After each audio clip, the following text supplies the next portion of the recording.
It's no secret that America is a nation that runs on debt, but it's not just the country that has a crazy credit line. Whether it's millennials or baby boomers, majority of adults owe some sort of money.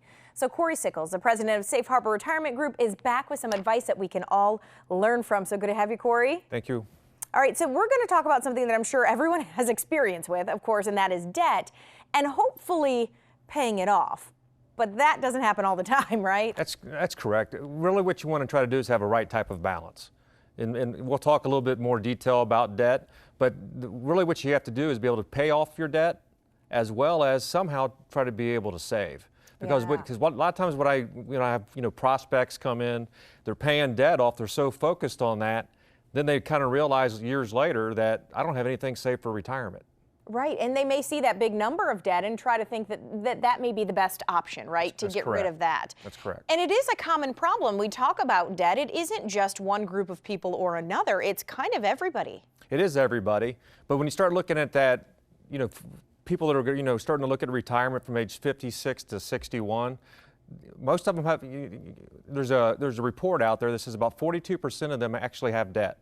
Out of that, the average of those 42% is a little over $17,000 in some type of debt. And that's a big number when you're trying to retire. It is a big number. All right, so, and when we're talking mortgages and things, $17,000 may not seem like that big of a number, but that's not the kind of debt we're talking about. No, really what we're talking about is credit card debt. And when you look at, through July of this year, the average credit card is about 16.8% in interest. So of course that's a big component of it. One that's very surprisingly is you're actually having a lot of baby boomers or grandparents today that actually have a lot of college spending debt. Now what you're seeing is they're actually now taking the debt for their grandchildren or maybe even for their child, which could have an impact on their retirement as well as being able to potentially save for retirement.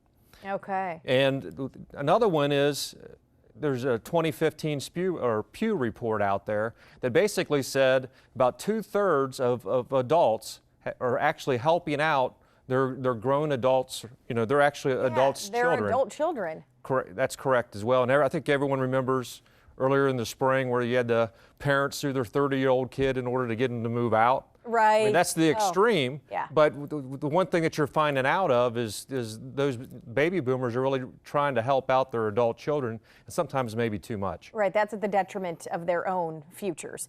Okay, so let's get some tips. The first one you say is to always have an emergency fund. Yeah, you should always have an emergency fund, and I'd always would recommend at least 4 to 6 months worth of your salary. And the hardest thing to do is try to be able to save that, but somehow you need to be able to do that. And even if you can put away $10 a week, I mean, you can start with littler goals to try to get to that amount. I feel like people hear that number and immediately think I can't do it. That's correct. All right, the other thing, pay off that higher interest debt first. Yeah, so if you are going to be, if you do have high interest rates on credit cards or anything like that, you will want to kind of focus on the ones that has the highest interest rate and then work your way down from there. Okay, the other one, contribute to a 401k plan.